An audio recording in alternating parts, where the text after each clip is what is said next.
Hey, welcome back to RamZland. Today I want to talk to you a little bit about perpetual motion. Check this out.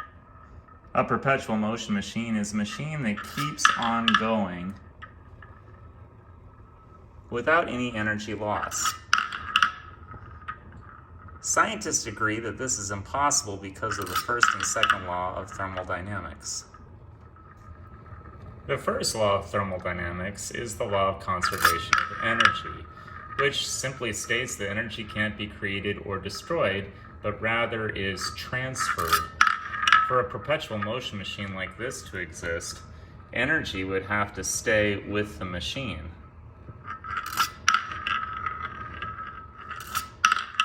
So to create a perpetual motion machine, you'd have to have a machine that has absolutely no friction, so no energy is lost.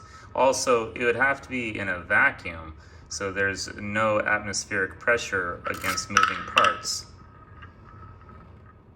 So let me explain how this machine really works. Of course, it's not a perpetual motion machine, but rather it has a hidden electromagnet that's rechargeable in the base below. And so understand that the kinetic gravitational energy of the ball rolling down the ramp is nowhere near the acceleration necessary for it to land in the bowl above, but rather it's the electromagnet that's rechargeable in the base of the machine that pulls that ball faster along the base, increasing its acceleration so it has enough speed to land in the bowl above.